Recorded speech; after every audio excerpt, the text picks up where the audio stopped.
I got appreciation from Shobha developers Oh, congrats. for the presentation you shared. Na, I shared with Oh, the okay. senior senior vice president, Mr. Great. Abhinav Kanchan, HR head. I asked Mm-hmm. him if you need anything to be added for your company because earlier, last 2 months before, he has spoken on communication management.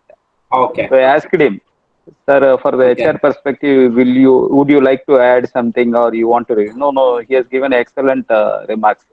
I Thank you, forwarded to thank you. you, na, in WhatsApp. Yeah, yeah, yeah, yeah. Yeah, yeah. Thank you.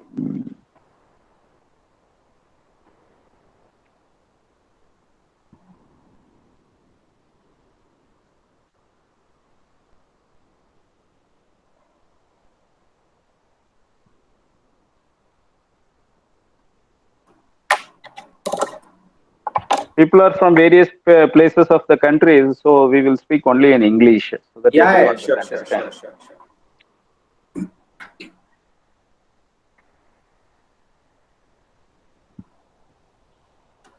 So most of them are freshers, or how is it? 90% freshers and 10% working professionals and little bit experienced people also. Okay, okay. And if on the 90% of freshers means they are in the final year, and I want to say Ha, final ha, year ha, and just completed, ha. recently completed, those people also. You can say the age group will be around 24 to 25 years, Okay, roughly, okay. Great. average. Okay.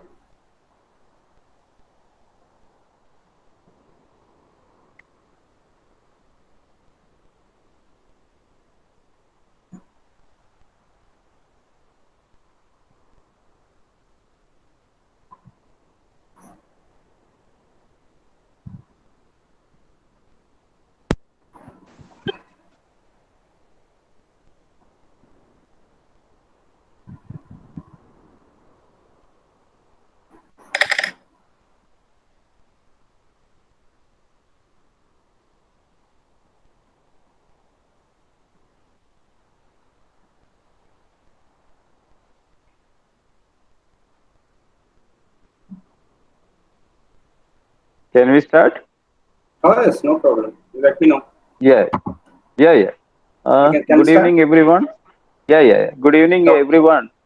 This is Ashok Kumar from CMTI, and today the session is on campus to corporate, how to approach an interview, and how you can crack the interviews, and what is their HR perspective. A lot of people think that HR is not responding my mail, HR is not giving me a proper update, and you think about yourself and what HR is thinking and what HR is doing. The other side also, a HR personnel is there. He is having a good experience on construction and real estate projects. A lot of hirings he is doing. I thought, why can't you see the other face with and you can interact? There's a lot of places you find difficulty to approach the NHR and follow-ups. How frequent you follow up for the offer letter? Sometimes there will be a delay in giving the offer letter also once you are shortlisted also. There are a lot of terms in HR. You can say shortlist, after then offer, then appointment order. So a lot of new things which is not known to the students level or the entry level engineers. So we thought, why can't we give a small education about it? Because you are losing the opportunities because of understanding what HR says. You could not able because they can't explain all the things in detail to each and every person who is attending the interview. They can't do a mass gathering also because the interview happens over the phone or based on the requirement. A lot of times the interview happens based on the requirement raised. They first any company their requirements they will try to fulfill with their internal team only. Then they will find out if the internal team is not able to get those people or get the requirements fulfilled. Then they go for external hiring. So external hiring, how it happens, what is relieving letter, why experience letter is required, why joining letter is required. Lot of things is there in the HR perspective. And a lot of people are losing good opportunities also. They claim they have a 2 years of experience or 1.5 years experience or 6 months experience, and they don't even have the joining letter or an relieving letter or uh, whether he has worked or not, that document only will help the future hirer to decide his salary.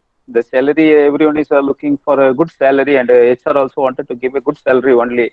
But the documents, what a fresher is having, or a person who is having experience is having, that also matters, because that is a part of evaluation. Not only your technical evaluation will help. Those earlier where you worked, which project you have worked, and your internship experience, definitely. How the lot of companies they hire the interns, and after then they confirm them. So how the internship helps to cracking the job, because it's a preview. You are knowing about the company before joining itself. That's the part of internship. Lot of internships. VT also made it internship mandatory because you want to get a idea about various domains. After joining a company, you should not feel you are in a wrong place. You can't change overnight also. So I thought Deepak will is a right person where you can where he can guide you on various aspects, and you can ask the questions using the chat box or at the end, or intermittently if you want to ask after 20 minutes of presentation we can have a small break. On that time we will have Q&A, and again we will continue the presentation. Deepak, is it okay for you? Oh yes, no problem, no problem. Okay, it's over to you. Okay, okay. So thank you, Ashok Kumar, for that introduction. And today we will know more about HR perspective, basically. So most of you guys being freshers, 90% is what I understand.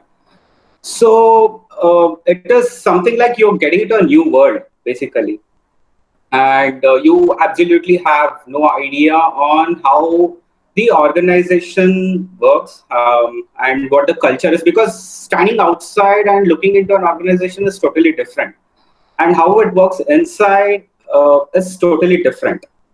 And first thing, what I would like to present here in this 1 hour session today is more about your approach and what level of knowledge you need to have on a HR perspective, basically to get a job, maybe first time job or job change. So lateral jumps is what we call. So for all those things, you need to first know, as a fresher first, you need to know first why you need a job, basically. Am I equipped? Am I equipped enough so that why should this company hire me? First, you should ask this question to yourself, because it's a rat race now. By the pandemic situation which has happened, next year pass outs, there'll be a lot of people who are in the race now. So definitely you will have to ask a question to yourself saying, why should any company hire me? Am I ready for it? Am I, because getting into a interview or cracking an interview, sometimes it becomes like a war. So before getting into a war, what generally we do, we have to sharpen the axe first, or the sword. So have you sharpened the sword in a proper way? Are you ready for it? Have you planned everything? So first thing you have to ask yourself, so how to know whether you are ready? There's a matrix for it. I'll just explain you that. So first, how to understand yourself. So first, I'll help you out in that. And basically, what is job application? Job application is nothing but you are selling your competencies. They are selling their vacancy, you are selling your competency. For both, it's a win-win situation. They have to fill their vacancy and get the job done. For you, you have to get a job and fulfill your daily needs, whatever daily basic needs to societal needs. So all those things you will have to aim at it. You will improve that. You will have goals. You will achieve it. So that's a personal level. So to achieve that, you need a job, right? So first, you need to know your SWOT. What is SWOT? SWOT is a person's, this is just an example which you're seeing on the screen. Ashok, are you able to see the screen, right? Hello? Yes, yes, yes, yes. Okay, okay.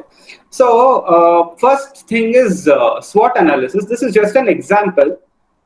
You can do the SWOT analysis on anything, like on a company, on your job profile, or before starting a business. On anything you can do the SWOT analysis. So basically, you need to know your strength, weakness, opportunity, and threat. So knowing this will help you to understand yourself better and your surroundings also. Ask me how. So first, strength and weakness will speak more about yourself. Opportunity and threat will speak more about the surroundings with the society basically. So basically how you should handle this is you have to, as I've written the points, you have to basically utilize your strengths.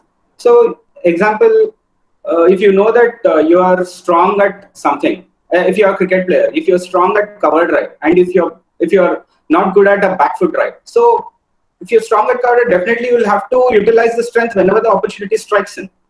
So if you are weak on something, so work on it continuously. You have to improve.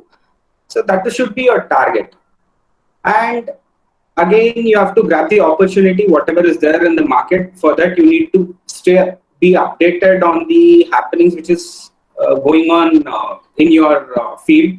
Basically, in civil engineering perspective, which project is coming up, what is the, if there is any thing which is being announced by the government, who has taken which project, if anything, if you are in a particular city, if something is coming up, some metro city is coming, so you have to stay updated on that. So that will definitely give you an opportunity in a particular field.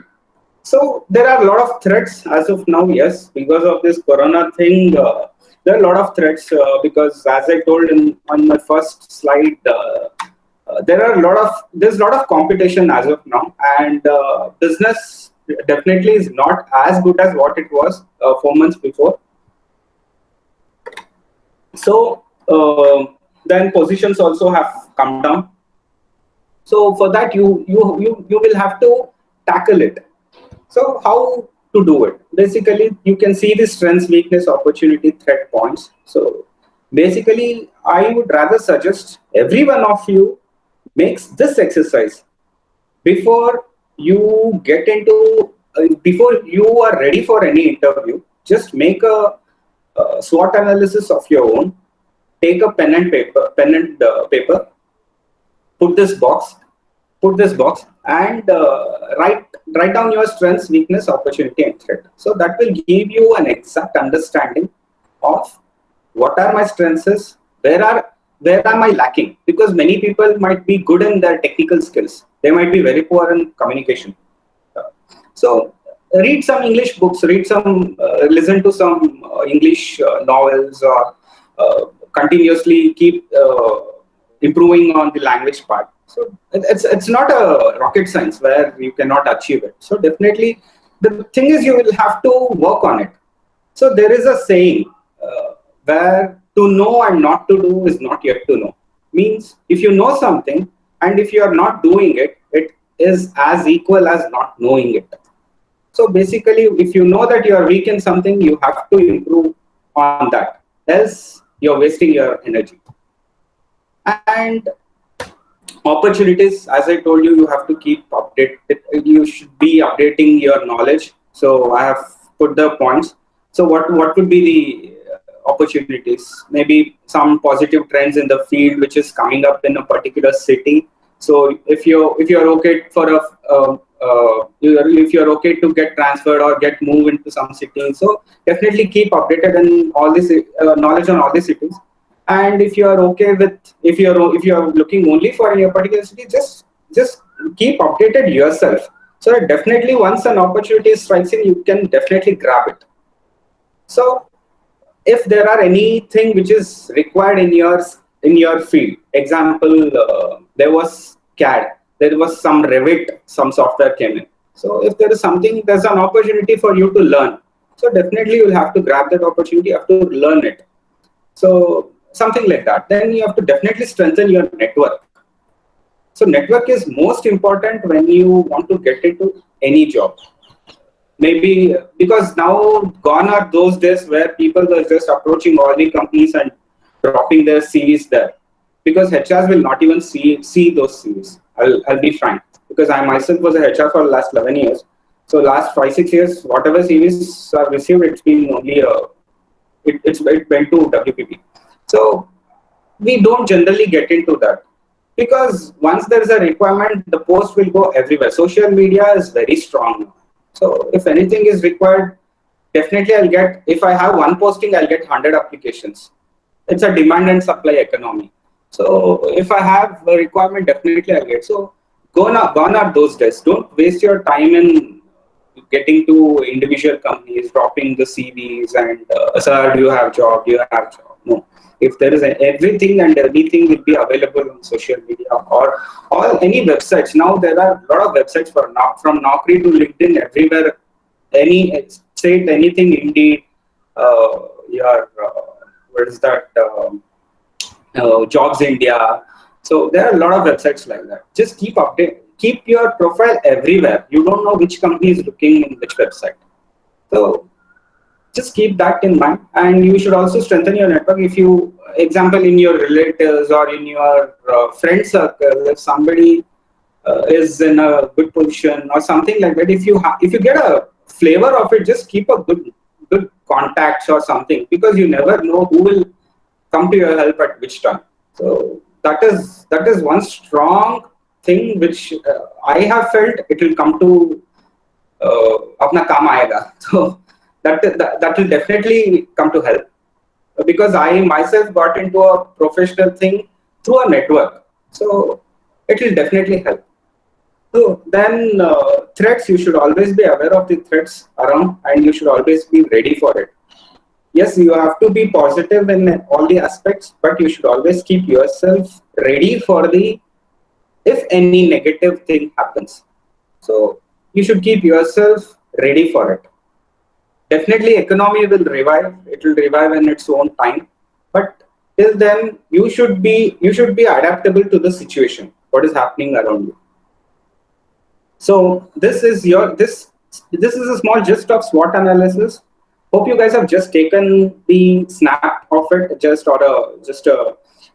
what you have to write in your strength, weakness, opportunity, threat. So I think you got a fair idea on this thing. So moving to the next one is about CV. So why exactly you need a CV? Why should anyone look into your CV basically?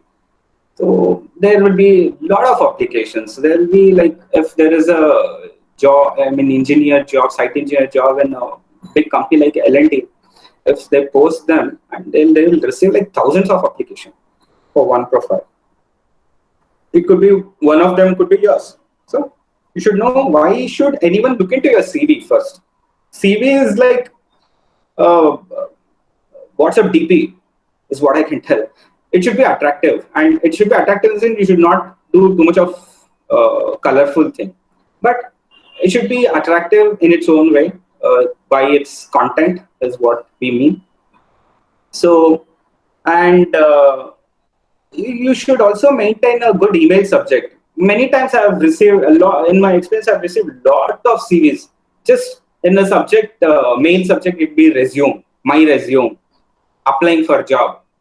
Who will see all such mails? You should be precise, for which I've just mentioned here in the subject. Application for civil engineer, fresher. If you have experience, put the number of years of experience. If you worked in a very good company, put the company name also, because those are catchy things which will definitely help you get your job, and it will also help the HR to identify where you're coming from, there itself, and what background you have. Just that civil engineer is your area, and if you get into tomorrow, come on, if you get into something like a QS or some any particular type of any particular domain in civil engineering, mention that. Example, senior QS or an architect. So mention that particular designation or something where you're working, and number of years of experience. Plus, if you have worked in any big companies or any this thing, any brand, just mention that. So definitely HR will open that, and at least your resume will be viewed. Till then, it is guaranteed. The the purpose of the subject is to make your CV open by the HR. So till then, that is done. So after that, once somebody opens your mail, it can not just be blank. Nobody will just open your CV.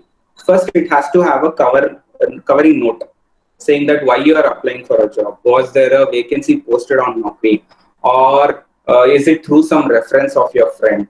Because through references also people write may it doesn't give any reference saying that I was with reference to Mr. So and so informed me regarding the vacancy in your company. Something should be there. Some exact line should be there saying that where is this reference of job application coming from is most important for any HR to open your CV.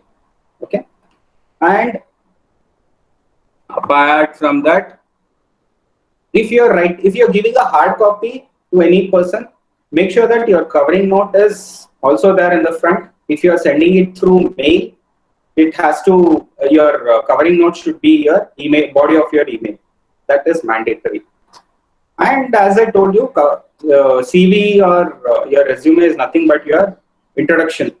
That's it.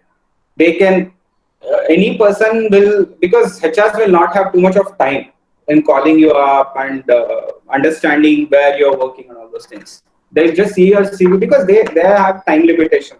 They'll have to just see your CV, and they have to just understand you. That's it. You have to judge you. So you should understand how important a CV as a document is. It is a passage for you towards getting a job. It is as important. You must give so much of time in creating a CV. It is more important than that because you will get ample number of samples on Google, wherever you go, any Naukri things, everywhere you will have resume samples. So pick one of the good CV sample and make sure that it has all the details, not too much of details, fair number of details, which explains your personal details and your personal statement. Personal statement should be what exactly you have achieved, and employment history if you have any. Else, if it is a fresher thing, then forget it. Don't worry about it. So once you get any experience, make sure that once you achieve anything inside a company, make sure that you update your CV. If you apply to any job or not, forget it. But still update that in your CV. Tomorrow, after some years, you might forget that whatever you have done. But don't put your daily duties in your CV. I am doing that. What is that? All I do is recruitment, selection, induction. That is my daily duty. Or else, if you are working as a site engineer, don't put your daily duties there. Do something which you have achieved within a time turnaround time. If you are given any project and if you have been given some task, you have achieved within so and so day. Put such achievements in the thing, not a daily duty. Never put your daily duties there. Okay. And if you have achieved something in your academics, make sure that you put that. That will definitely help you as a fresher. And your interests basically. Definitely as a HR, I'll tell you, I look in my this thing goes more 70% into your academics. Maybe I'll tell you 50% to academics, 20% to your any achievements or whatever you have done on your project, or what is your project all about, how good your knowledge on your project, what you have achieved, whether you have done it or you have get it done through somebody else. So got it done through somebody else. So these things we will check. So if your last 30%, we will see what your interests are. Why will that matter? Because interests are more about your personality. It will speak more about your personality or your hobbies and stuff. So a person who is who is really active will have good hobbies there. So definitely you will have to put your interest. Let it be anything, listening to music, anything, going to gym, photography, reading novels, reading anything. So just put your interest there, or if you have any specific thing, only classical music. So just be specific there and put your interest. That is really why this will also give us a understanding that this person is really knowing about himself, how specific his interests are. So that will give us a very good idea as a HR, because we will not have whole lot of time to discuss everything. So we will judge in few line items in your CV. So these are few. So any other key information, if you have, example, you have got a state level champion, district level swimming champion, cricket champion, volleyball, something, I don't know, just a chess champion. So something like that. If you have anything like that, please mention. That will add a great value, because that gives HR an idea that whatever job this person takes up, he will achieve it. So that gives us a good idea. And please give good references. If you're a fresher, give your college who is that placement officer or somebody. Definitely they'll give his or any professors, lecturer, somebody's good reference, so that you have good name with it. Of course, once, because if HR call them, they should not give a bad opinion. So make sure that you give somebody who is with a good opinion of yours.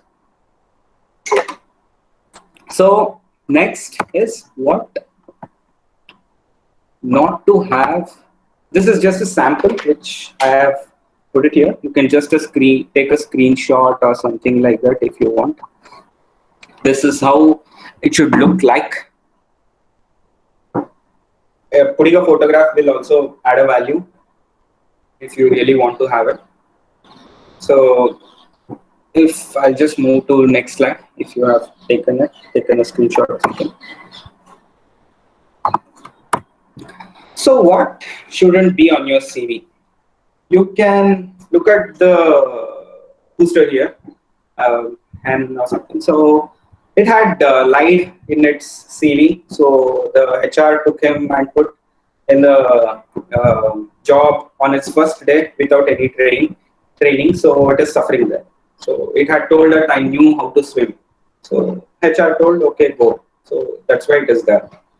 Okay. So in your CV, basically never put which you don't know, which you have not achieved, because it will land you up in a major problem.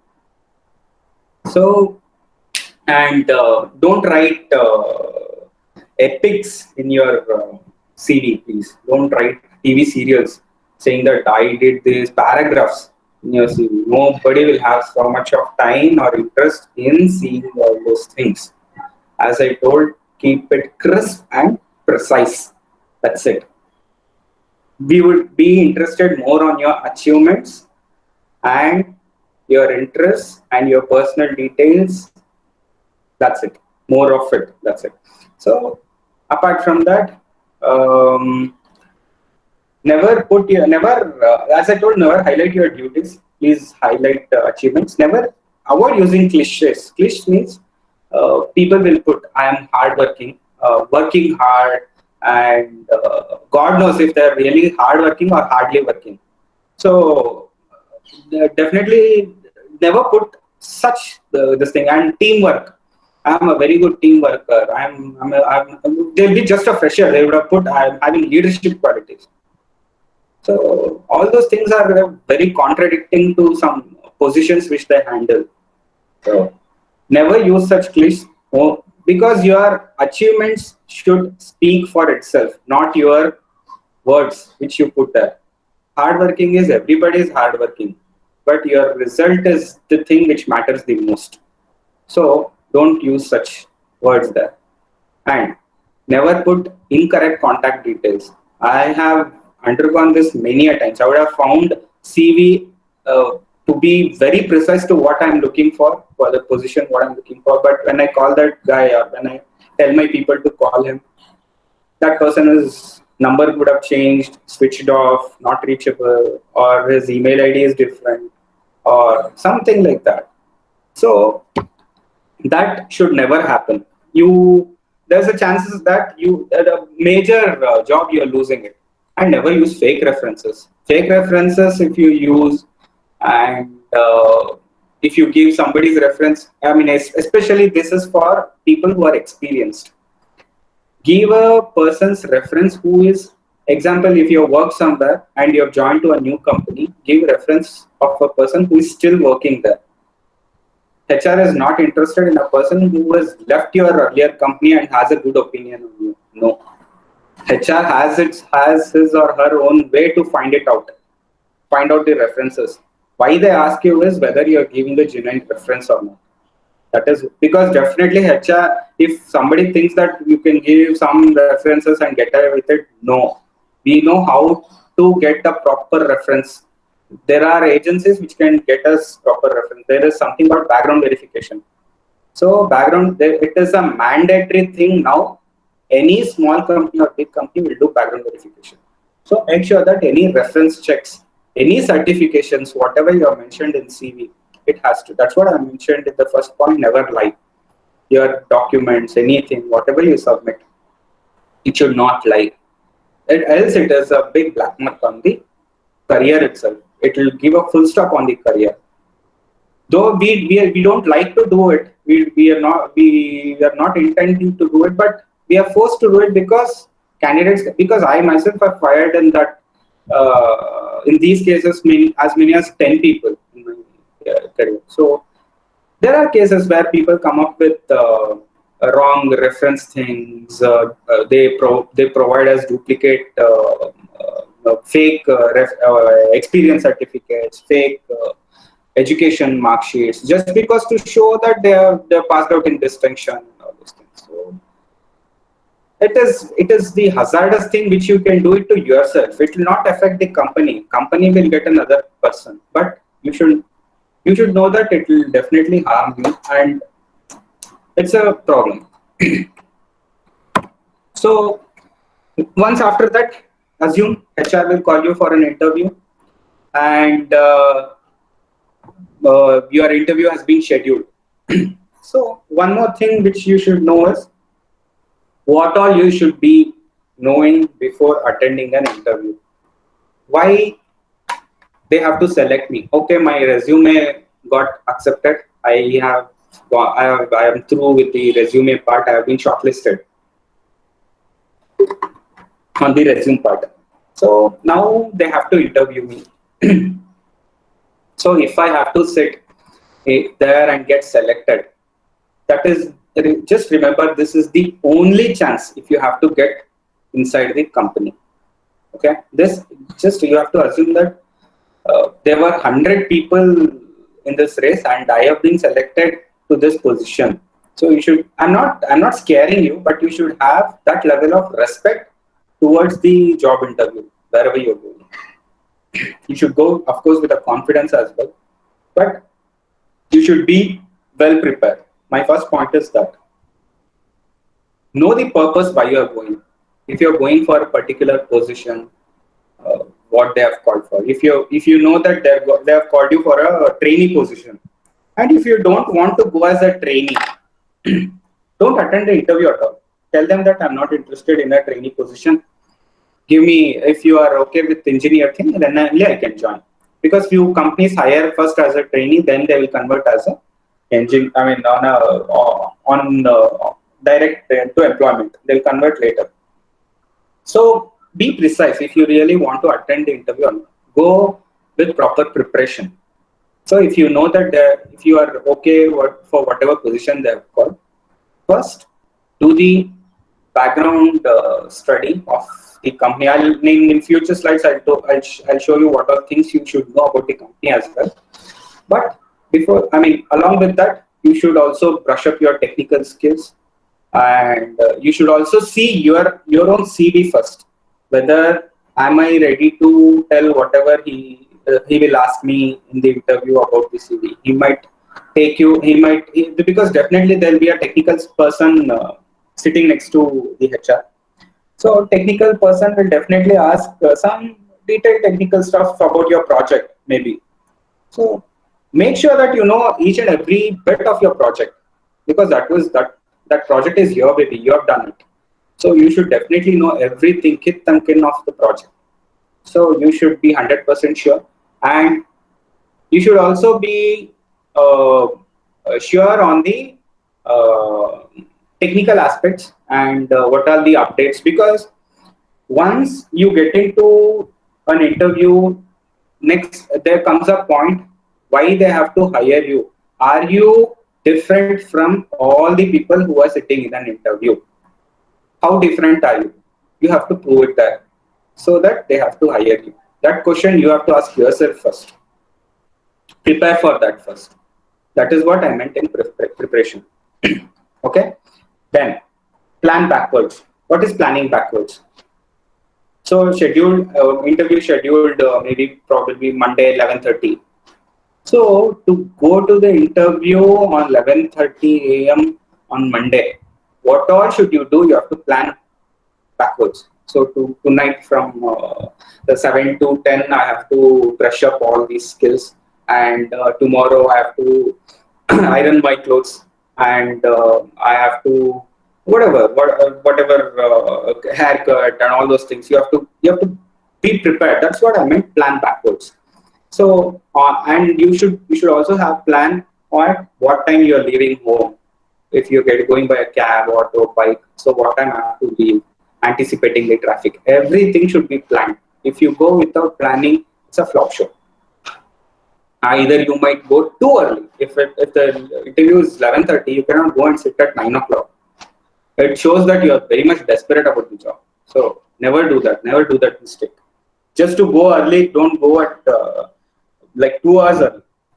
So all these things you need to plan. And your posture, basically body language. And talking about body language, I'll just give a small example. 60s, I mean, there is a saying that in psychology, 33% of when you talk to somebody, 33% is only observed what you talk. So if you talk to someone, it is only 33% people are seeing what you are talking. Rest 67% is how you are talking. So you should have body language, positive body language you should have. And you should have a correct posture, how you sit, how you handshake, how you shake your, give a handshake. It should be firm. There are different types of handshake, like dead fish handshake or a ridge spanner handshake. Like you cannot hold a HR hand and squeeze it off just because it has to be firm. Or else not like a dead fish handshake, as if you are not interested at all. You cannot do that. So you should have a firm handshake, contact only to eye contact you should have, so that gives the exact confidence, and have a positive thought in mind before getting into the interview part. So go with the positive and have a good sleep the previous night. That is most important. Don't go with an empty stomach. That will kill your CNS, central nervous system, because first of all you'll be a bit tensed when you go for an interview, and you cannot go with an empty stomach or a no sleep night. So you should be. These are all the small things. This might look very small, but this will have a big impact. I'll tell you. And what is your know your first? You should also know your presence. Why you are there? What exactly you're going to present in front of them. And you should also, as I told you, as it's also mentioned, performance.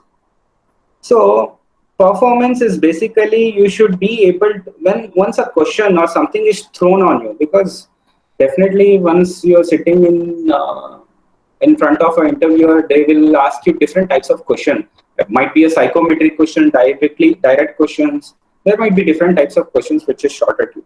So you should also make a plan of action on how to tackle the interview, and also if you should go with a confidence, like if this job is given to me, whatever job they're looking for, if it is given to me, how would you tackle it? go with the answer prepared for it, so that gives you confidence, as well as the person sitting on the opposite side, that yes, this person is perfect for this job. Because I'll tell you, it's not the aptitude. If you want, you can note down somewhere. It's not the aptitude or altitude what you are. It's the attitude what you are. It has to. You should have a learning attitude always. Learning attitude makes you grow like humongous. You can grow anywhere you go with the learning positive attitude. If you get stuck somewhere and if you think that all I know is that's it, or if if I know everything, with that attitude, nothing will happen. So go with the right presence of attitude, and basically you should also, and speaking about the performance, you should also know, and as I was telling, how to tackle their job, and you should also highlight on what's unique in you while talking to them. So you should also focus, while talking to them, you should also focus on what extra you have, what unique thing you have apart from others sitting in the interview this thing. So you can generally tell them that I think I am unique in this. I think I can be more focused, or I think I have better learning skills. Maybe they'll throw a few questions. Maybe they'll ask you prove in your track record. So you can tell them, well, by the way you have secured your marks, or by the way you have done extra courses like CMTL, those things. Because to keep yourself updated, you have joined the course. So you can tell them that you're more interested towards this field. That's why you have done this course. So that will definitely be an eye popper for a HR or a technical guy. And the last point is always postpone the discussion which is not required in the interview. Then, example, I have met many people. This is the most common mistake they do. I tell you, interviews 75% done, and people will start. Fresher is just a fresher. He'll start asking, "Sir, how much is my salary? What will you give? What are the benefits?" That will definitely irritate us. It is there. That is why both you are also working and I'm also working. But you should have some patience. You should know what to ask when. So postpone things which is not important, and don't continuously follow. Like, sir, I am selected. I am okay. When can I join? So all these things should not be that point. If you are selected, they will only come back. So never get into the, after performing all good things, don't go and spoil this thing by asking these questions. That's what I mean. See, you can see on the left side, it's a meme. So that person is asking, why should I hire you? This person is telling, because you are hiring. That's what, it's not a right way. That's what I was talking about, attitude. So you should have a right attitude when you go to an interview. So major mistakes which I have found, I mentioned few. There are many, just few which came to my head. I've just mentioned here. So arriving late is one of the worst things which you can do it to yourself at an interview. So if it is planned and planned interview, and if it is scheduled properly, people are waiting for you. So if you arrive late, half the thing is gone. And appearing unpolished. So there is some what is that etiquettes, business etiquettes, interview etiquettes. When you get inside an interview room, you should be polished. I mean, I'm not telling you have to get into something like a red carpet zone. No, don't wear a blazer or something. I'm not telling that's a compulsory thing. Wear a decent dress, which is iron, and groom yourself, haircut, and don't go with a hosh posh beard. Now beard is also a style. So if you have beard, shape it in such a way it's professional. So, and ladies, you know your best attire to get into an interview.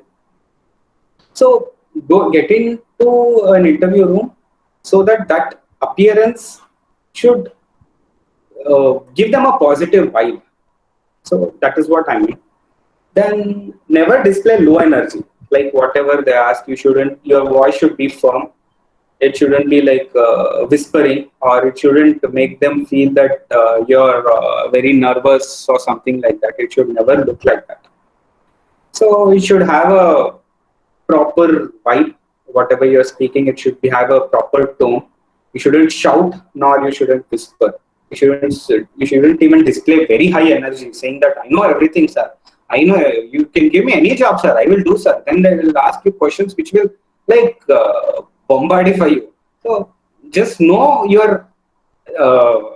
know your CV. Speak accordingly. It will be 10 minutes, 15 minutes interview, half an hour interview.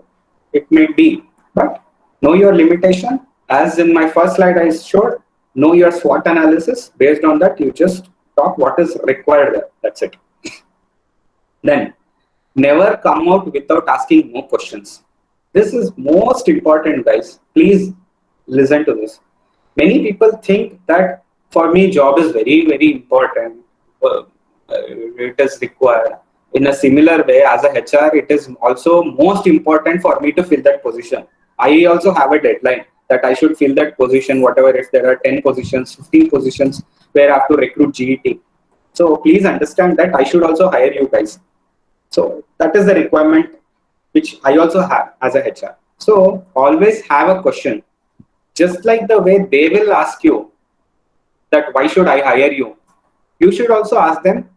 If you cannot directly ask them that why should I join you, you can ask them like what are the policies, or I mean maybe what just give me a this thing of a company, whom this position should be reporting to, or how many projects are going on. Basically all those things will be on their website.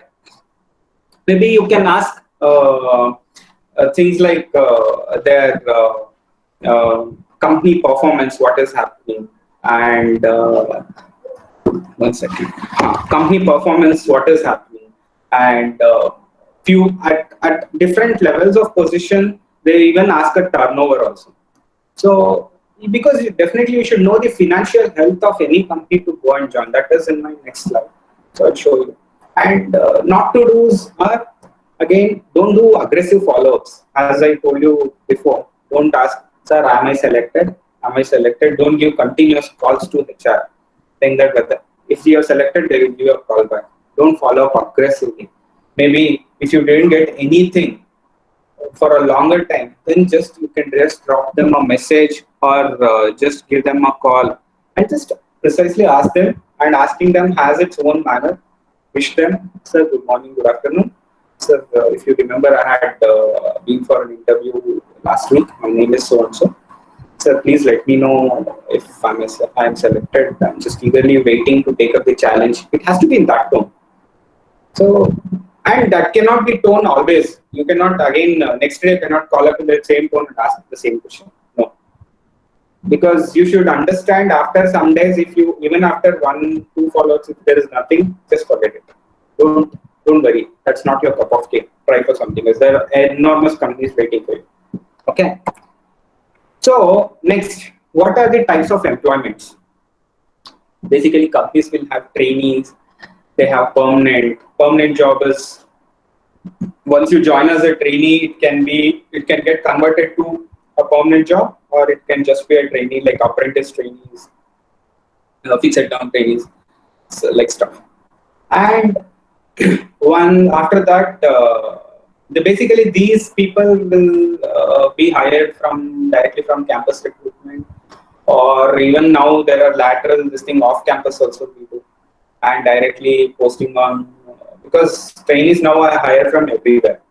So there are enormous opportunities as a trainee also. Trainee is one type of employment. So that is one thing. And permanent has its own thing. Like once you join, you'll have probation and confirmation. In my future slides, I've just broken down that two parts. What is the difference between probation and confirmation? So permanent in the sense you are an employee of the company, getting all the benefits of the company. So that is for at this level you can understand that that is the main this thing of a permanent employee. Fixed term contract might be, you might be called for a job, and you might be having a contract saying that it is only for 1 year. This contract is for 1 year. You have to do particular project after the project closure or something. So tata bye bye. That's it. So you will be surprised. So 1 year contract. You cannot ask them that give me permanent job. No. It is on. It is written on the this thing itself. Both sides you would have signed also accepting that this is a fixed term contract. So contract employees through agency hire is something like you will be hired through somebody else. Maybe they're site engineers working at Shobha, example, or Prestige. They might not be on the payrolls of the company. Maybe through some other agency like Adecco, TeamLease. There are many agencies like that. They might hire these employees, and they might keep it on. So the place where you are working, they will be your principal employer. They will not pay you any directly to your account, any salary or anything. They are not bound to pay to your account directly. They will pay to your agency. Your agency will pay to you. So you will be abiding the policies of the principal employer, but you will be getting the benefits, all the benefits of the agency. So that is the difference. In contract employees through agency hire and permanent employee, you will be getting salary. Please note down, permanent employee and contract employees through agency hire, these terms are called salaries. In trainee, as a trainee, whatever you get, it is called stipend. It is called stipend. And in fixed term contract, whatever you're getting is your contract fees, or whatever you term it as. It's just a contract fees. That's it. Professional fees or something like that. And the last point is it's a contractor or subcontractor where company will not pay you as a salary. It will just pay you some. You will raise an invoice if you are if you have your own small proprietorship or something registered. If you have if you work them directly, they will, as per work, you will raise an invoice. They will give you money. That's it. You get an agreement with them. That's it. So this is a small type of employment. The last one what I told. Maybe contractors are there are huge contractors also. I'm only meaning as an individual contractor. If you go as an individual contractor, as a site engineer, just as a contractor, if you go, you will do something. You will have a piecework which you have to do and get it closed. So for that particular work, if there is one fees, that is like contractor or subcontractor. So you might do, or you might take the contract and give it to someone else. They will go and do. So that is called. That is the last point. So after all these things, you will get the offer letter. So what all you have to see in the offer letter? Here you can see that person is crying. If this is a job offer letter or a trap, definitely there are many points in the offer letter which you have to see before you accept. So one basic thing is whether the offer letter is on a company letterhead. If there is no company letterhead or anything like that, just see if the company seal is there, whether it is authenticated, because there are many scams which is happening where some people will approach you. They will tell that there is opportunity in L&T, there is opportunity in big companies, Godrej properties and all those things. So you have to pay us 35,000. I will get you offer letter directly. Guys, there is nothing like that. No consultant, nobody will ask you like that. So please note this point. There is nothing like that. So because once you give them the money, they will give some fake offer letter. You're gone. Your money is also gone. So just be aware of all such things. And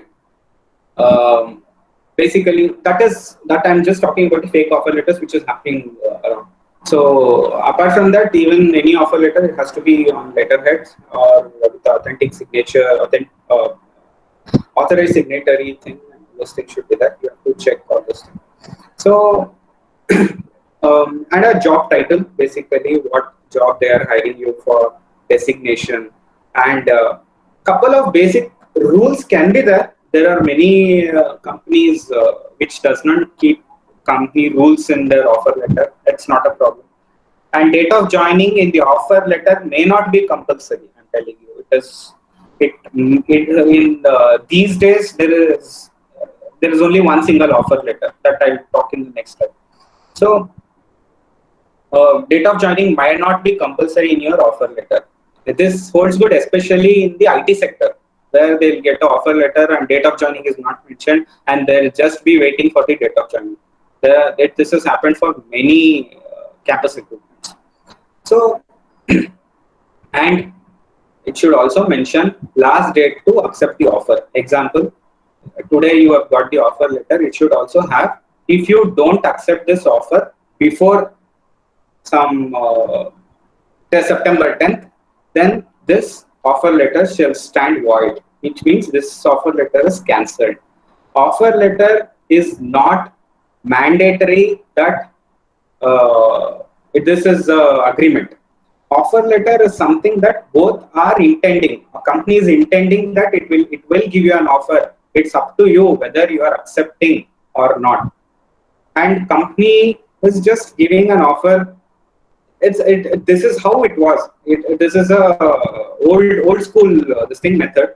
What was happening? So this is how actually it has to be. So offer letter is that purpose, where it is not exactly the saying that this is an obligation. So it's not an obligation on both the parties. It's just an intent from both the parties.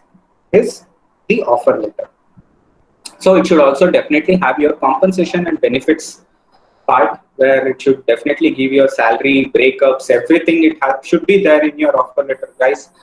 If you don't have the breakup of the salary, please ask when you get any offer, because breakup matters the most. I'll show in the next slide. This is how a offer letter should look, a decent offer letter. So you can just go through for 1 minute.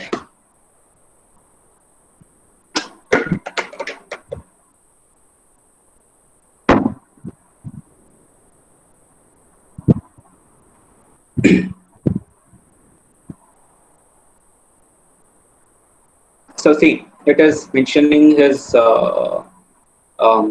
designation, department, salary, and basic rules. Which here I also mentioned which company, which office, if there is a branch, and what all he should do. So on the first this thing, it is encouraged. It is expected to make a formal presentation of all his learnings in the company. So all those things, it keeps the employee engaged basically. And here is the compensation details. Like this, it has to be there. Okay, I'll just move to next slide. So next comes appointment letter. So appointment letter basically is a proof, okay, that a person is appointed and he is agreeing to all terms and conditions. So appointment letter should have the things which are mentioned here: date of joining, time, and venue. This is important because that is a proof that you have been selected and appointed for that particular job, and you are joining from this state. It should also have the terms and conditions of the company. There also you have an option. If you don't like any terms and conditions in the point, you can question them definitely.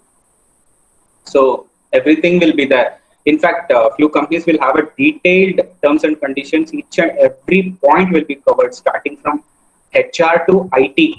How you have to use your cell phone, how you have to use your laptops in the company. Example, you guys are civil engineers, you have to wear helmets. So everything will be there in terms and conditions. Whenever you go to site, this should be there. So in detail, this is the Bible of the what do you call policy there. So most important thing is your leave details, leave policy. So It may not be on the appointment letter, but it will be in your terms and conditions part. You will have to ask once you go there, because after joining, they cannot tell you that you cannot take leave for 1 year, or there is no leave policy. So might be there, but be ready for it. That's it. You should not wrong in knowing the leave policy. Leave policy may not matter for your job thing, but definitely it is important. And medical test, if it is required, they will mention that also. What are the documents you have to submit? All the documents, whatever is there, you have to submit. Everything will be mentioned there. And notice period. Most important thing is notice period. Why notice period is that important is there are many companies in the industry where it is easy for you guys to go in, but it is very tough to come out.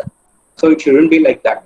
They cannot give you like 3 months notice, or they cannot tell you that I will send you to some small crash course, and you will have to sign a bond for 2 years agreement, else you have to give me 1 lakh.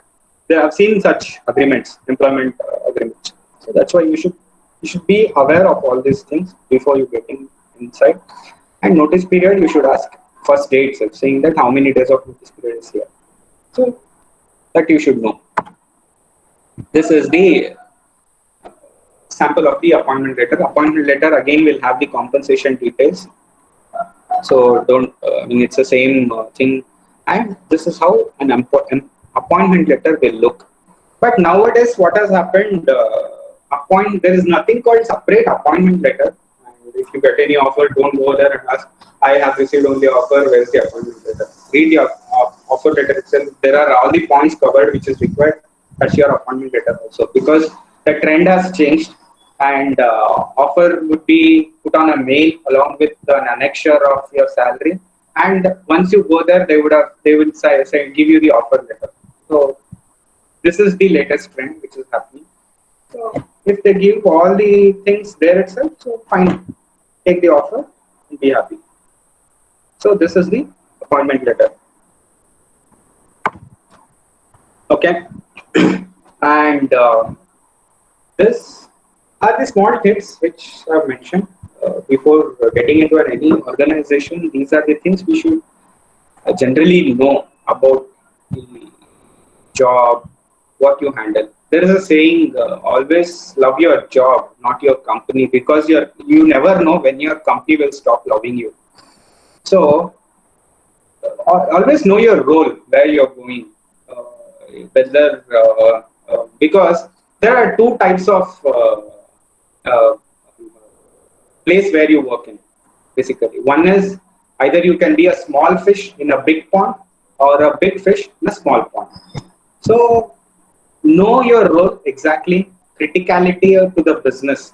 So because whatever you do, it should impact the business, right?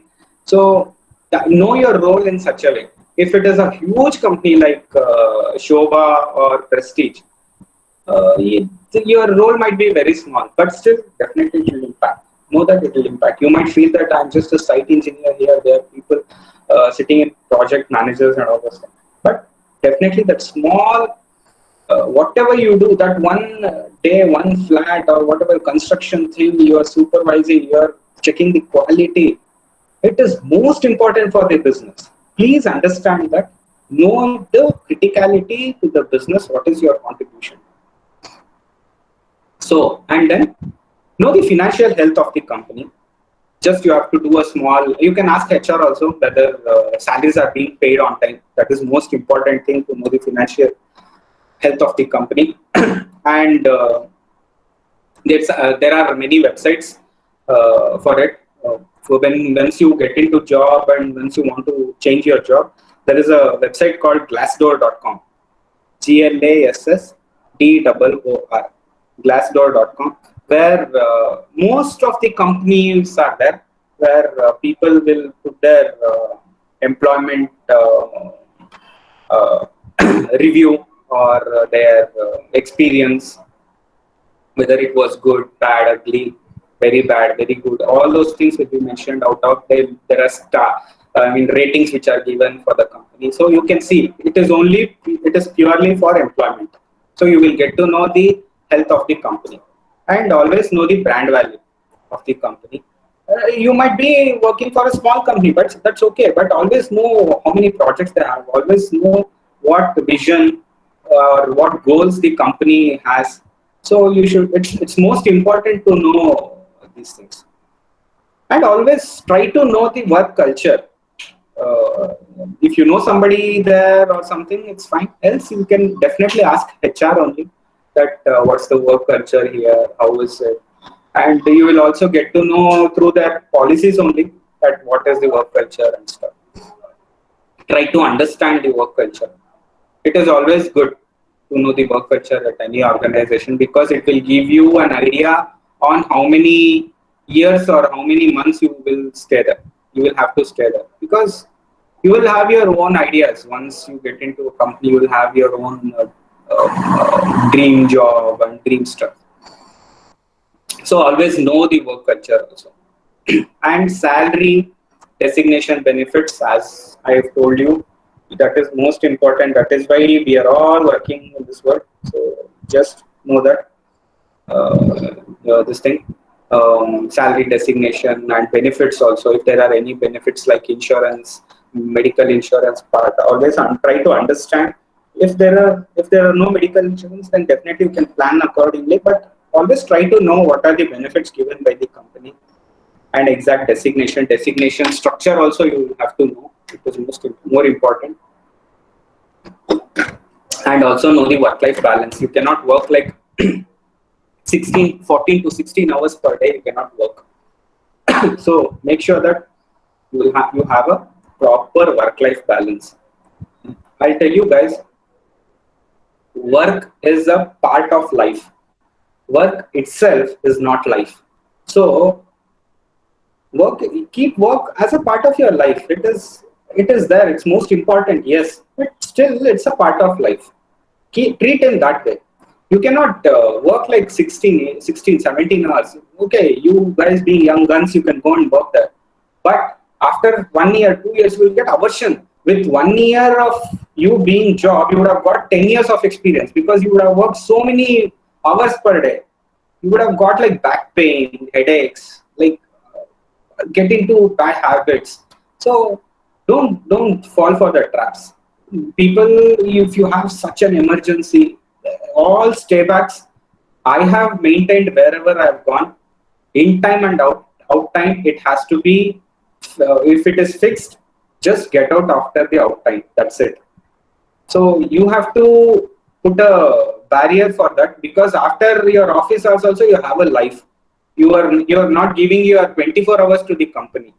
So always know that and have a good healthy life after your work hours also, and know your current team to whom you are reporting to whom he is reporting to, and what is the team size of your department head, who are all working. So definitely on the first day you can ask your HR. Definitely they will explain all these things. This is most important because you cannot in they say in life, uh, two things what you cannot choose is, one is parents, second is manager. You will never know who your manager is. You can even go to matrimony and select your wife. You have options for that, but for boss you will never know. Once you get into a company, then only you will get to know, oh my god, this fellow is my boss, huh? So you'll have to work with him. There's no other option. So that is how it is. But and on the other contrary part, you cannot change him also. You cannot change anyone. Maybe even if you grow tomorrow and somebody subordinates come under you, if he's arrogant, you cannot change him. The only person whom you can change is yourself. So you have to adapt to the situation. You have to adapt and get things done. Business is going on. I am contributing. Happy. That's it. Don't worry about what boss is doing, what manager is doing. Don't get into all those things. So work according to the business. Just come out of the day. That's it. So after that, you should also understand the company growth. if possible, get the company history also, if you have through some websites and all those things, where you're joining and what was the company, when was it started, what are the projects they have completed, what are the projects in pipeline, what are the future projects, are there any cases going on in the company. Basically, it is all just to understand for you that where you're working. So that is important, and always know whether the job is whether it is transferable job, whether your job should is in the same city or whether it will be transferred somewhere or something like that. Just know all these things. And once you have received the offer, please keep everything in writing on emails. Don't keep anything on your WhatsApp messages or calls. Even whether if you are working or after your offer, WhatsApp and oral are not official communication, my friends. Even tomorrow, something happens. If you go to court, also they will ask you where is official communication. Tomorrow, you cannot tell that my offer was sent through WhatsApp. That is first day. The first day itself, the case is quashed there. So please keep everything on writing, on especially on emails to their official ID. And this is the CTC structure, which is a small CTC structure thing I try to explain you quickly. And because, as you all know, we work for two things in life. One is job satisfaction. The second one is job satisfaction. Definitely, job satisfaction is also much required than job satisfaction sometimes. So you should know what is our CTC. As I've shown here, it's like a beer foam. So gross CTC, gross salary, they'll show so much, and finally net take home, they'll show so much. Many people, if you know, or if you have already got an offer or something, you would have seen this situation. They would have shown so much of CTC, 5 lakh CTC you will get. Oh my God, first job, 5 lakh CTC. Yeah. Then after first salary, he'll come back, sir, what sir, I'm getting only 18,000 per month. So more than 50% will be on this variable. So he will never know. He will have just seen that 5 lakh and accepted the offer. So always know your CTC better. If you cannot gauge it, show it to any of your seniors or any people who can read the CTC or who can help you in understanding the CTC. Take one day time after you receive the offer. Then only you have to accept after understanding the CTC part. So CTC comes up with fixed and variable. Variable can be mandatory, is not mandatory. Variable is an optional thing. They can have or they may not have. Fixed, again broken down into gross, because once it is broken down, main thing is gross. Out of gross, you will have monetary and non-monetary benefits.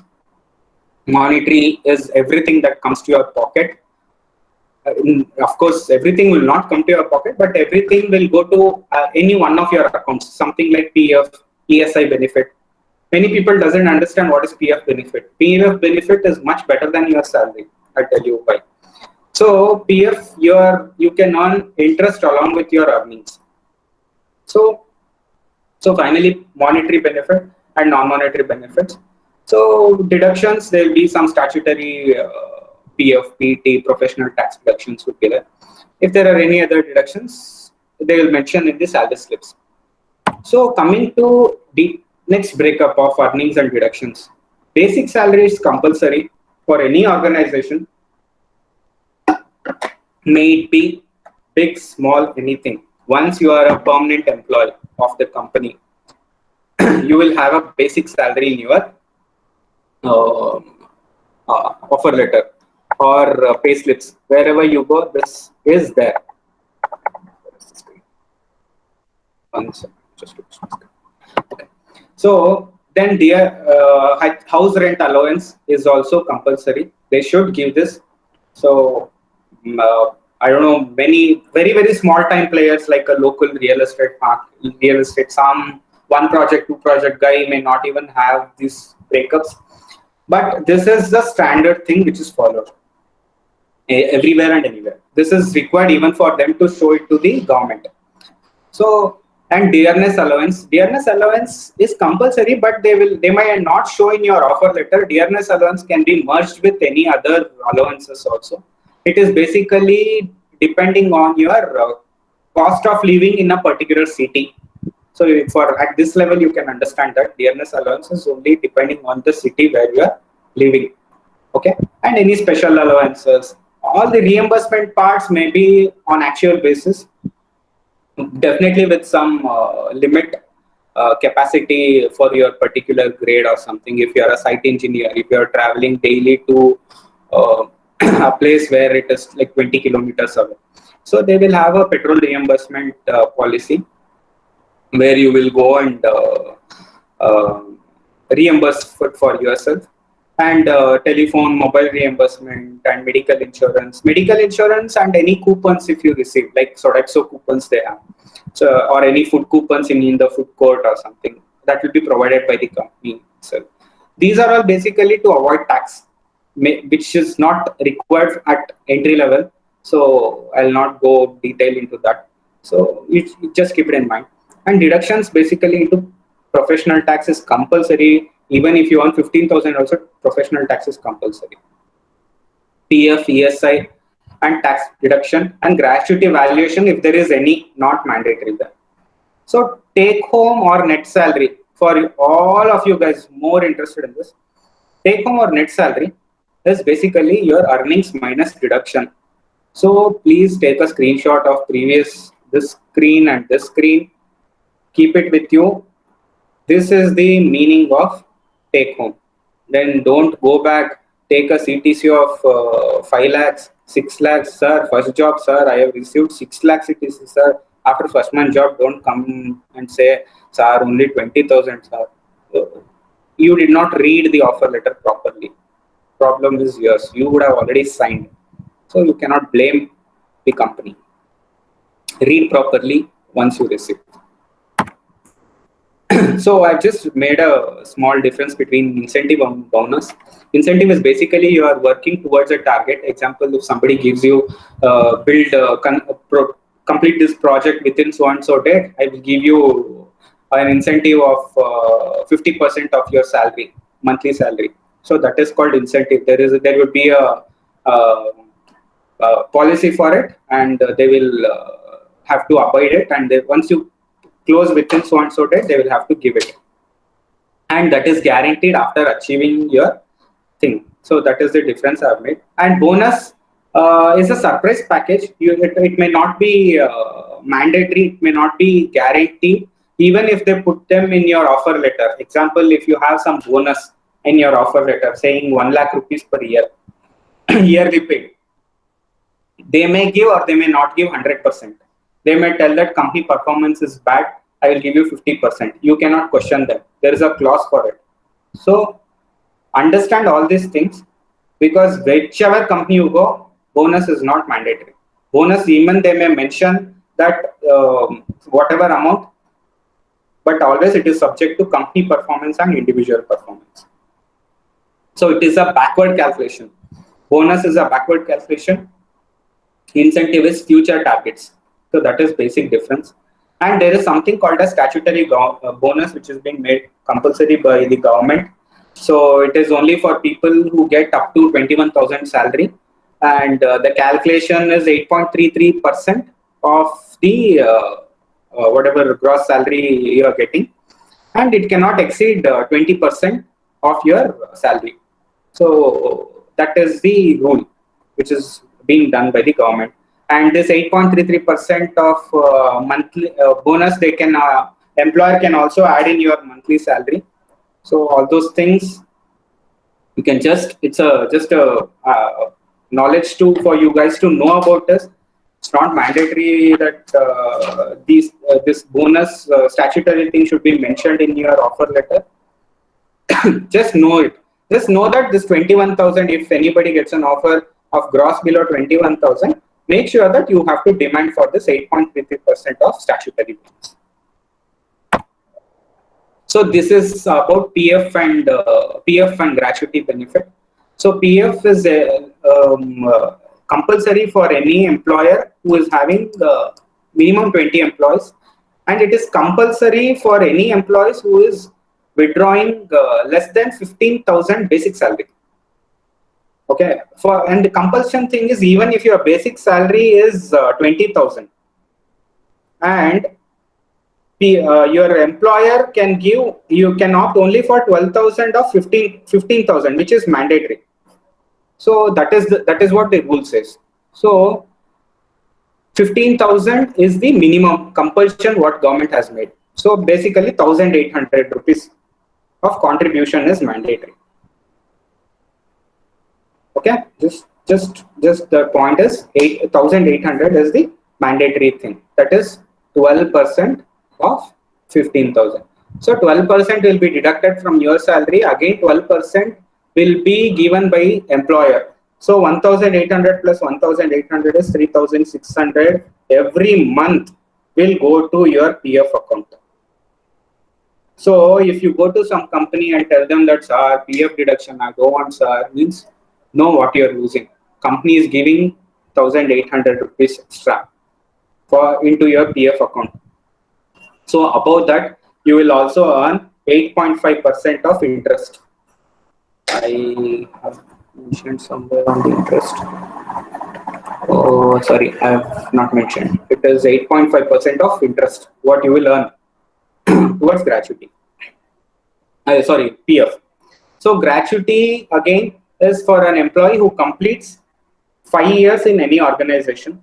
So once that is completed, I have given the calculation here. So it is basic salary divided by 26 into 15 days basically 15 days of salary into number of completed years. That is the calculation, and compulsorily it has to be given within 30 days of your last working day in a particular organization. This holds good only if you have completed 5 years in a single organization.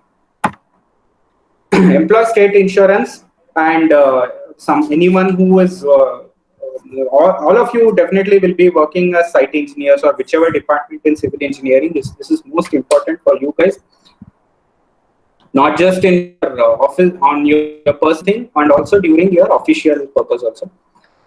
This is mandatory for any employer. Maybe it's a contractor or a principal employer. Anybody, may it be anyone who is entering your site, should have any type of insurance. That is mandatory. Okay, and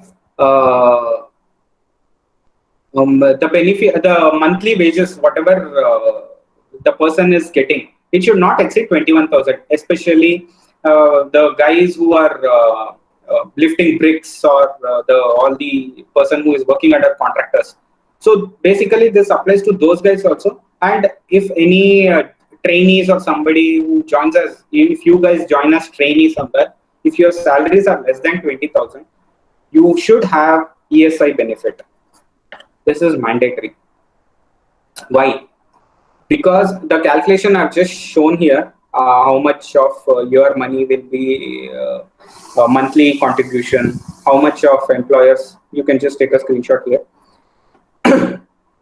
So why this is important as a site engineer? Because the person, whoever enters inside your site, because you are the site in charge, site engineer, whatever you get inside, once you get inside the thing as a site engineer, it might be your responsibility to know that if the person is insured or not. Example, some contractor will come in, he will just make people work there. Some brick falls on somebody's head, some person's head. So if that happens, then immediately next day labor office people will come and put lock to your site. So you should be very careful. ESI is mandatory for such people, especially those who are working in site, especially those people who are working under contractors. So that is where they would have made a process also that without checking ESI things, they will not even enter. They cannot even enter the site. That is mandatory. Maybe that has taught in your project related thing. I don't know, but this is mandatory. ESI coverage for any person. That's why I mentioned in red here. They need to check ESI coverage documents before letting any person inside. Okay. So what is probation period? So probation periods definitely are for full-time employees, and they may not be abiding any contract, any complete contract or complete contractual items, which is in the policies. Ideally, probation period can be 3 months to 6 months, depends on the employer. And employer, if they are not satisfied with your performance, can extend the probation period. So, first time joiners who are joining as who are joining to any job for the first time. So, ideally, you should know a couple of things. You should be ready for a couple of things. One of such thing is once you get into any organization, there will be a culture shock. You will be a college student ideally first, then suddenly you will go to a company. You will be like a fish which was in ocean till now and suddenly into an aquarium. So you will have that shock. So don't worry, it is common. Every one of us have faced this. So you will get the flavor of organization once you get inside. I cannot tell how it will, though I might explain everything, but until you feel it, you will not get to know, because it is that it is no more a college. Nobody will be asking you each and everything. Nobody will point out to you, because see, one major difference I'll tell you. You pay and get into college. Here, you are paid to work. That's the difference. There, you may or may not be responsible in college for your actions, but here you are responsible for everything, and nobody is forcing you for everything of your action. So that's the difference. You can just understand, and don't expect spoon feed. That's what I was meaning in the first point. So they'll not. They might tell once. That's it. You have to understand. So you have to be quick. You have to be a good learner, and you have to be self-reliant. So ideally, that is the situation.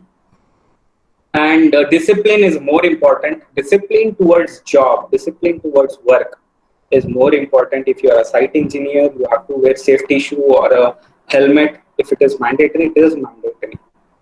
Don't get into what you call such problems where you don't follow your discipline and get into a trouble thing. So that is one thing. And learning attitude, as I was mentioning earlier, it will take you to heights. You need always to have a learning attitude, and you cannot choose your manager. I've already thrown this point, so yeah, so regulate towards it. Nobody are friends. So guys, when there is some issue with along with your own friends at office, so you might have a close friend sitting in your office, and there is some official problem or miscommunication. Always keep it in mail, or always have that official communication. Just because he is your close friend, don't let that go, or don't discount on such things, because it will backfire you at a later stage. So always know that. And there is no personal interest for at office. Basically, you have to understand that there is no personal interest here, and you should always that everything is kept official here. And most important thing is you have to understand the business part. Hello. Most important thing is you have to understand the business situation, what is happening, and what is understanding business. That is that. Oh, okay, just skip. Okay, that understanding business, I'll tell you. And things you have to remember when you are at work. You should always prepare and ask questions, and don't forget to smile and have a good enthusiasm, where you are good at your energy level, and always keep a decent ringtone on your mobile phone, not as the thing where you were having it in your college days. So that will impact your office thing. And have a good friend circle, because definitely once you are at office, you are identified through your friends. So which circle you are, with whom you are mingling. Never get into office politics. So it's everywhere. So never get into such office gossips and all those things. So don't try too hard in pleasing somebody. So definitely you are not there to please somebody. You are only there to work. So try hard and try only that. Don't try too hard to please anyone.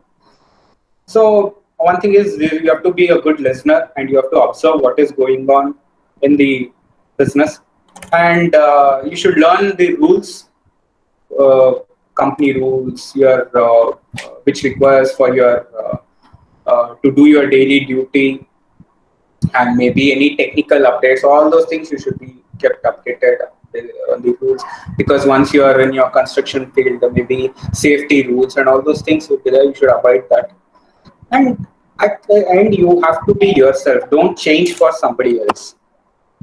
So I've kept the organization etiquette as a separate thing.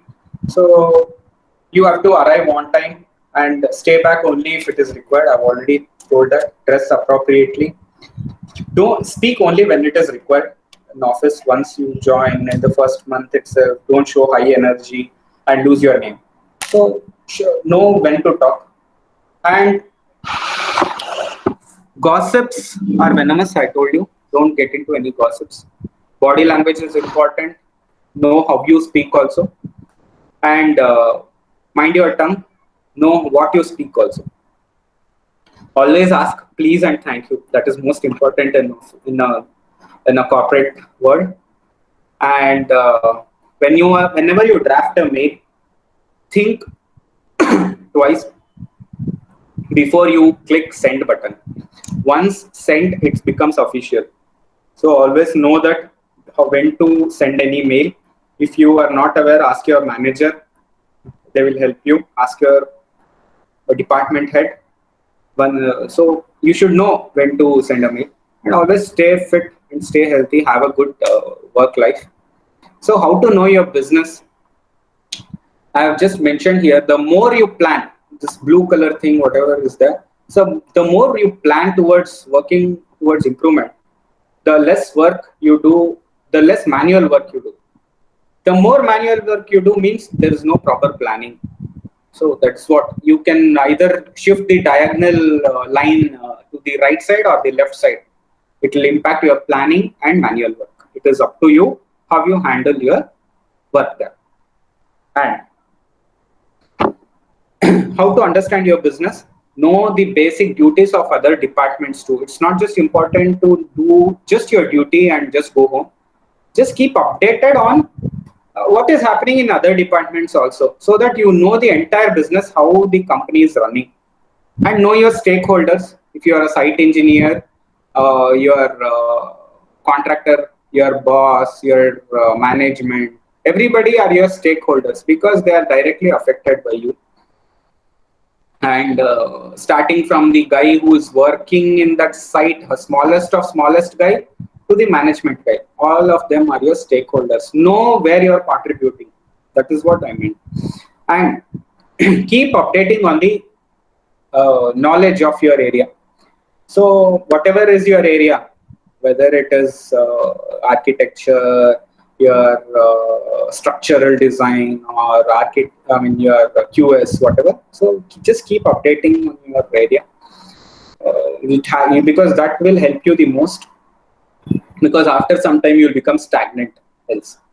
So one more thing is, uh, keep observing the business and introspect yourself, and know where you can bring better value.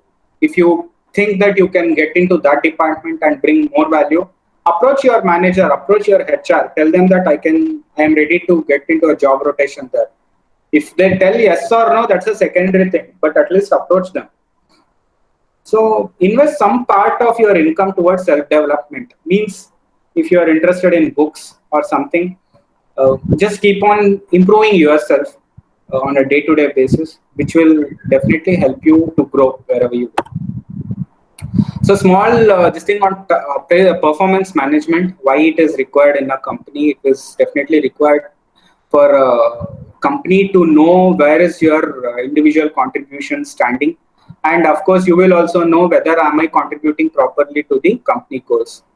And your quality and quantity measurements will be done, whether you have done everything on time, whether the quality was good, so whether you have handled everything properly, whether there was any rework, everything will be measured there. So uh, that's what measurement toward measurement of achievement towards target related goals. They would have given some goals, so you will work as per the goals. Whether that is being properly achieved, everything will be measured there. So why is it used as a HR? I have hired you. So whether your performance is correct or not, whether am I have I hired a right guy. So to know this performance measurement management is important, and to know whether my company's strength is right, whether should I send somebody home or something like that, I'll understand. And appraisal activities is done through performance management. Your yearly increment, bonus, benefits, many things will relate to performance management. So, and also understanding your training requirements. If anything, we can send you for outside training and all those things. We will get to know.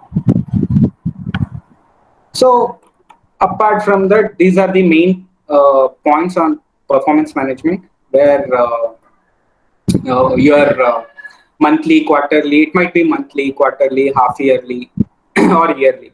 So, it depends on individual companies how they do it. And performance, when is the performance reviewed?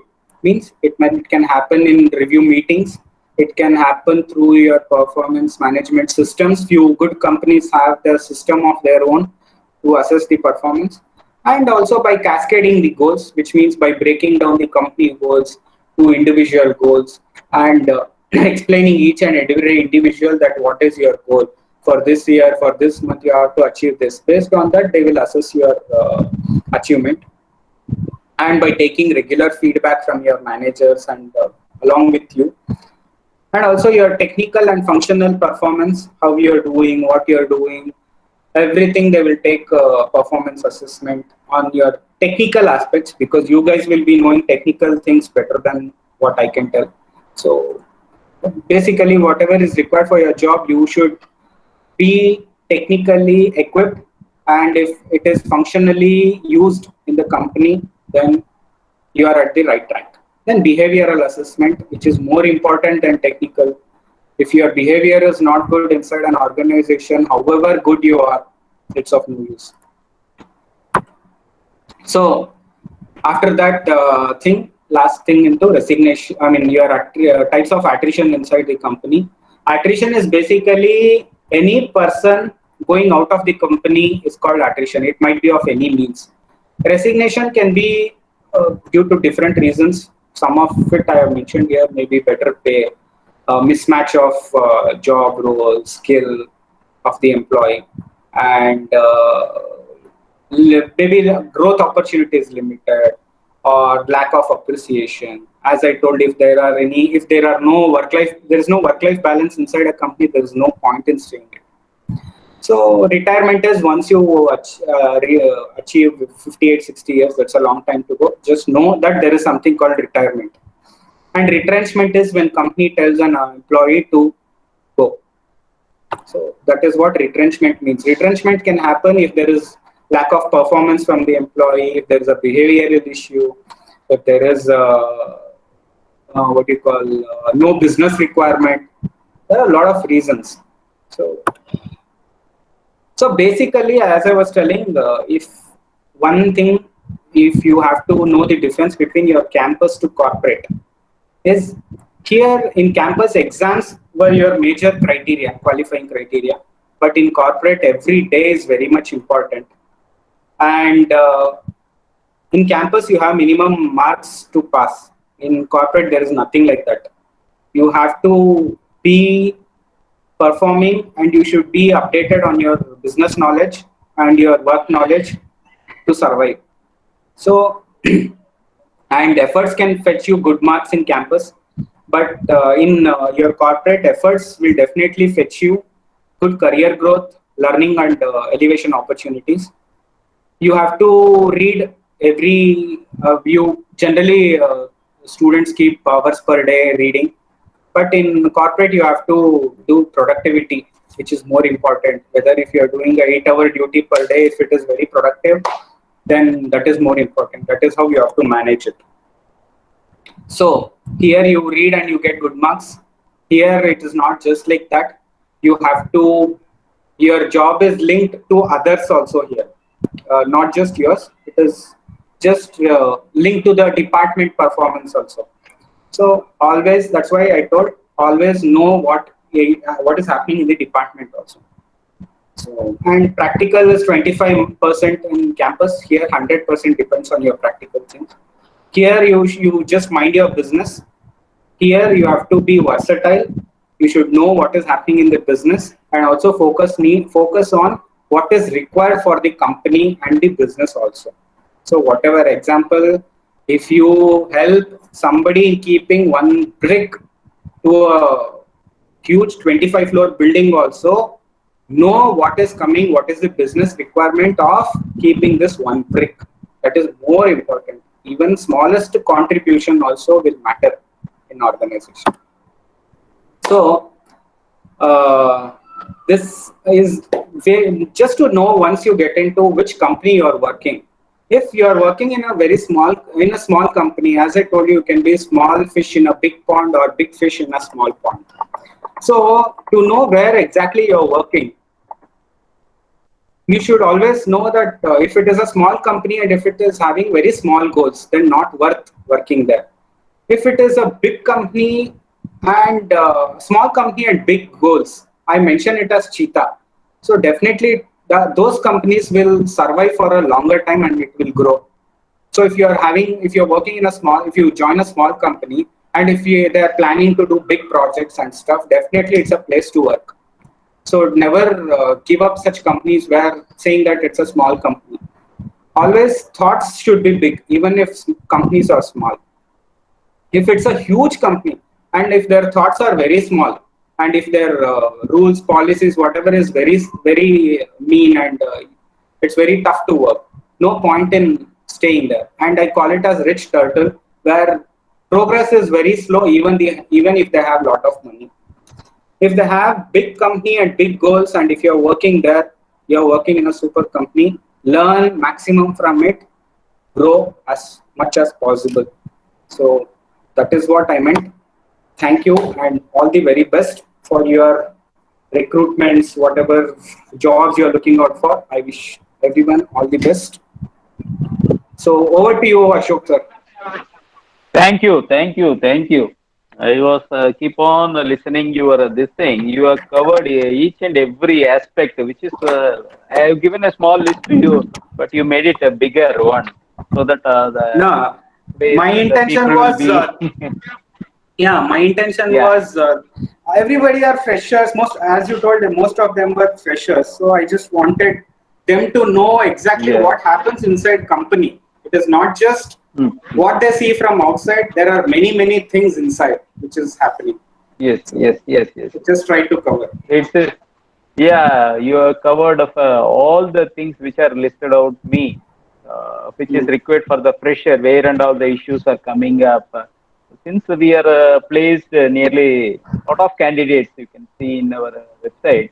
A lot of candidates are not understanding. They are getting the offers after then they won't understand whether the company. They're afraid of asking the questions which the doubts you have cleared for them.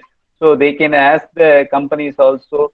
And last thing you told, na, if it is a small company also, if they have willingness to learn, willingness to grow, that is a great place to work. Anytime they can, if they have confidence, any company not an issue for them. to work. That is the thing. And Deepak, you have made a very good presentation. Yes, very good presentation, and nearly 100 plus participants attended. All are budding engineers who are looking for the jobs and who are planning for their next roles and all. Okay. It was a eye-opening session for them. Lot of things we have covered, and we will share this presentation also. No, a lot of audience they have put their request to share this content and all. Yeah, we will do it. Not an issue for us. This is already available in public domain, but we made it in a very crisp manner. So by Deepak, he has given a lot of efforts to collate all these things for the fresher point of view. So Yeah. we will do it. And any questions from the audience? Lot of audience were there. If you have any questions, you can ask. Deepak is Yeah, yeah. available. That is was Yeah, one most important thing, which I would prefer, because I've spoken all this 1.5 hour only on confidence, but I want to see how many of them come up with questions. yeah. They written this whether those people are available or not. I don't know. I will just read the questions. Sir, could you please explain why should we hire you? Because this plays a major impact on applied candidate. Most of the people don't know properly about that. What to I answer exactly? Why I should hire you? That's what I was telling. Hmm. Hmm. Strength analysis. Strength. You know your strengths basically. If you're good in Yeah. example, if you're good in one particular subject, take one civil engineering thing. If you're good in structures, or you're my as far as I know, it's a QS or whatever. If you're good in something, tell them Hmm. that Hmm. you're good in this, and I also have a good patience. Whatever whatever behavioral skills you have, I have a good learning attitude, sir, so that I think I can flourish in this organization. I have that learning attitude, and people basically, I tell you, HR or any senior man will not look into your technique, or more into your job knowledge or stuff, because we know that you don't have that job knowledge, because technical knowledge is different, how you apply it is different. You will not know then. We will not see more of it. We will only see your intent is your learning attitude we see. So if you have that learning attitude, definitely any person will, you will stand first in the race. So you need to know that that thing, and always put your positive things in front while talking. If you have good patience, good listening skills, or good observing skills, tell them that my observing skills will keep me different from this. If you have any proven track record, so you can show that. If you have done something good in your projects, you can tell them that this is my project, and this was my whatever I've done. So this was my contribution towards project. This was the challenge which we faced while doing the project. So I came up with this solution, sir. So which means we already know that you are happy. Then the questions will be asked on technically. How did you do? What did you do? So if you have answers, I'll tell you, you are done. You are in the job. Thank you, Deepak. Definitely, it's a very good session, and I enjoyed it. And a lot of very good feedback also came from lot of audience. And I will share the feedback form also to you. And if Oh, anything required, you can see audience. If you have any queries, you can write to us. Our email ID you know very well, or you can write in our website also. We can come back to you. And a small appreciation, Deepak. This is for thank you, you. which we can do in online. Definitely, Yeah, we will meet in offline also. For sure, your sure, sure. wonderful presentation, I am Thank you, giving thank a you, thank you, certificate of appreciation thank you. for your time, energy, and collation of materials, sharing the knowledge. That is the biggest thing. And Definitely. where you can't approach the HR because everyone is busy on their job, Yes. and everyone is loaded with a lot of these things, and they keeping the query in their mind also. Not in Yeah. a, yeah, so they need to ask. someone who can address the queries.